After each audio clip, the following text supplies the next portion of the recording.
جہاد نہیں ہے۔ حضرت امام جعفر صادق علیہ السلام نے ارشاد فرمایا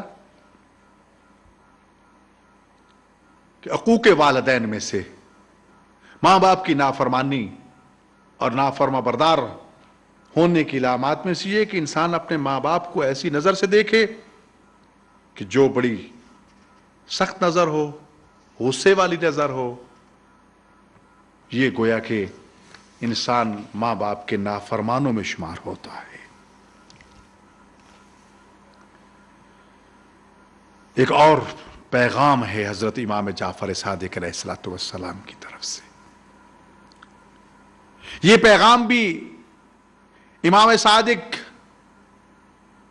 اولاد کے نام جاری فرما رہے ہیں، اور اس کا تعلق انسان کی زندگی اور موت کے ساتھ ہے۔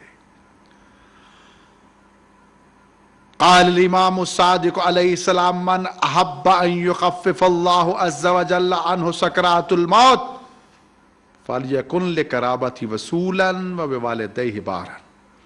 جو شخص یہ چاہتا ہے کہ اس کے موت کے آخری لمحات آرام دہ اور پرسکون ہوں، جب روح قبض ہو رہی ہے، جان نکل رہی ہے، اس وقت اگر وہ چاہتا ہے کہ آرام سے موت کے آغوش میں جائے تو دو کام کرے۔ ایک تو اپنے رشتہ داروں کے ساتھ صلہ رحمی کرے، اور دوسرا اپنے ماں باپ کے ساتھ نیکی کرے۔ اگر کوئی ایسے کرے گا تو اللہ تعالی ایک تو وقت موت اس کے لیے آسانی پیدا کرے گا، اور دوسرا زندگی بھر وہ فقیر نہیں ہوگا۔ اللہ اکبر۔ مال دنیا کو جمع کرنے کے لیے مارے مارے پھرنے والے نوجوانوں، اللہ نے تمہارا رزق تو اطاعت والدین میں رکھ دیا۔ ماں باپ کی نافرمانی سے بچو گے، ماں باپ کی دعائیں لوگے، جنت ملے گی، رزق ملے گا، عزت ملے گی، سکون ملے گا۔ ماں باپ کو ناراحت کرو گے، جہنم ملے گی، بے چینی ملے گی، فقر اور تنگدستی ملے گی، کبھی سکھ چین نہیں دیکھ پاؤ گے۔ فیصلہ خود کر لو۔ مشہور واقعہ ہے، رسول اکرم صلی اللہ علیہ وآلہ وسلم کے زمانے کا ایک نوجوان مر گیا جس نے ماں کے ساتھ ظلم کیا تھا۔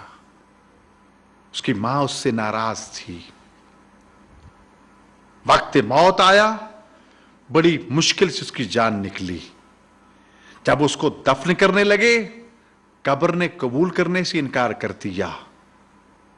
اس کا میت قبر میں اتارا جاتا ہے، قبر اٹھا کے باہر پھینک دیتی ہے، پھر قبر میں اتارا جاتا ہے، قبر اٹھا کے باہر پھینک دیتی ہے۔ لوگوں نے اس کے لاش کے اوپر بھاری بھرکم پتھر رکھ دیے تاکہ یہ نیچے دب جائے۔ جتنا بھاری بھرکم پتھر رکھتے تھے، پتھر بھی باہر چلا جاتا تھا، لاش بھی باہر آ جاتی تھی۔ بالآخر سوچا گیا کہ یہ بدبخت نوجوان کون ہے، اس نے کون سا گھناؤنا جرم کیا ہے، کون سا بڑا گناہ کبیرہ کیا ہے کہ جس کی وجہ سے قبر اس کو قبول کرنے کے لیے تیار نہیں ہے۔ تو پتا چلا کہ اس نے اپنی ماں کی شان میں گستاخی کی تھی، اور گستاخی کی انتہا یہ تھی کہ ماں کے منہ پہ تھپڑ دے مارا تھا، اور وہ ماں ناراض تھی۔ ماں کی ناراضگی کی وجہ سے قبر اس کے جنازے کو قبول نہیں کر رہی تھی۔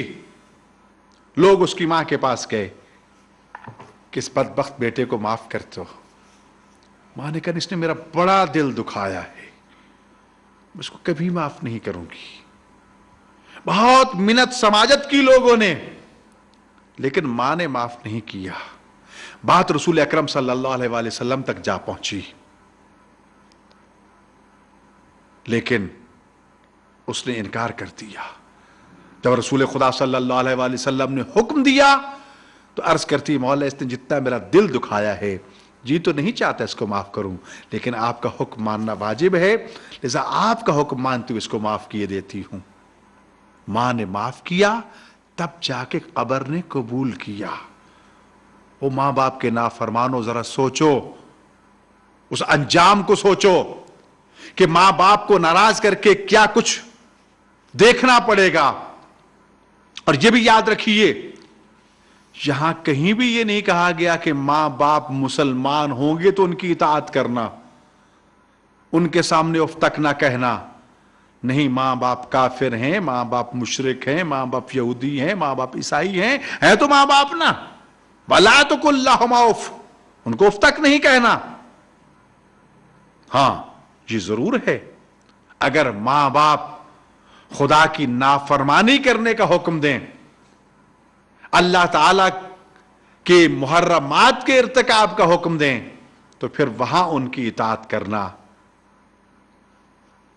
جائز نہیں ہے۔ اس وقت ان کی نافرمانی عبادت ہوگی۔ حضرت امیر المومنین علی ابن ابی طالب علیہ السلام ارشاد فرماتے ہیں، من احزن والدیہ فقد اقہما، جس نے اپنے ماں باپ کو ناراض کیا وہ ماں باپ کا نافرمان شمار ہوا۔ ماں باپ کی ناراضگی اللہ کے ہاں نافرمانی شمار ہوتی ہے، ایسی نافرمانی کہ جو جہنم میں جانے کا باعث بنتی ہے۔ آئیں سوچیں، کہیں ہم سے ہمارے ماں باپ ناراض تو نہیں؟ کہیں ہم سے ان کے حق میں حق تلفی تو نہیں ہوئی؟ کہیں ہم ان کے حقوق کو تو پامال کیے ہوئے نہیں ہیں؟ اب بھی موقع ہے، توبہ کا موقع، معافی کا موقع۔ ماں باپ بڑے کریم ہوتے ہیں، جاؤ ان کے قدموں میں جھک جاؤ، ان کے قدموں پہ سر رکھ کے ان سے معافی مانگ لو۔ ان سے زیادہ کوئی پیار کرنے والا دنیا میں نہیں ملے گا آپ کو۔ آج لڑکیاں لڑکے جو ایک دوسرے کو یہ باور کرانے کی کوشش کرتے ہیں کہ ہم تمہارے بغیر زندہ نہیں رہیں گے، ہم سے بڑا کوئی آپ سے محبت کرنے والا نہیں، خدا کی قسم یہ جھوٹ ہے، یہ فریب ہے، یہ دھوکہ ہے جو شیطان بنا سنوار کے تمہارے سامنے پیش کرتا ہے۔ جب حقیقی زندگی شروع ہوتی ہے اس جھوٹی محبت کے پول کھل جاتے ہیں، پھر صرف نفرتیں، قدورتیں اور ذاتی لالچ دکھائی دیتا ہے۔ اگر کائنات میں کوئی سچا آپ کا مخلص محب ہے تو صرف اور صرف والدین ہیں۔ اگر ان کو ناراض کر بیٹھے ہو، یاد رکھیے ماں باپ کی ناراضگی سے عرش الہی کانپ جاتا ہے۔ موقع ہے ان سے توبہ کر لیجیے، معافی مانگ لیجیے، اور اگر خدا نخواستہ وہ ناراض دنیا سے چلے گئے ہیں تو ان کی قبر پہ چلے جاؤ، خدا کو ان کی قبر کا حق کا واسطہ دے کر ان کے لیے دعا کرو، طلب مغفرت کرو، ان کے حق میں نیکیاں کرو، ان کے صدقے میں اللہ تمہارے گناہوں کو معاف کر دے گا۔ دنیا میں خدمت کا موقع نہیں ملا، ان کے مرنے کے بعد ان کے ساتھ نیکی کرو، ان کے لیے دعائے خیر کرو، ان کی تلاوت قرآن کرو، ان کے لیے حج کرواؤ، ان کے لیے زکوٰۃ دلاؤ، ان کے لیے جو ذمہ واجبات ہیں ان کو ادا کرو، ان کی قضاء نمازیں ہیں تو وہ ادا کرواؤ۔ ناظرین محترم، مجھے امید ہے کہ ہم سب یہ کوشش کریں گے کہ اگر ماں باپ زندہ ہیں تو ان کو نعمت خداوندی سمجھتے ہوئے ان کے سامنے اف تک نہیں کہیں گے، ان کے حقوق کو ادا کریں گے، اور اگر دنیا سے چلے گئے ہیں تو ان کی مغفرت کے لیے، ان کی بلندی درجات کے لیے نہ صرف دعا کریں گے، بلکہ اگر ان کے ذمہ اللہ تعالیٰ کے یا مخلوق خدا کے حقوق واجب ہیں اور وہ ادا نہیں کر سکے تو اولین فرصت میں ان کو ادا کریں گے۔ اللہ تعالیٰ ہمیں اپنے ماں باپ کے حق کو پہچاننے، ان کی اطاعت کرنے اور ان کے ساتھ نیکی کرنے والوں میں شمار فرمائے۔ والسلام علیکم ورحمۃ اللہ وبرکاتہ.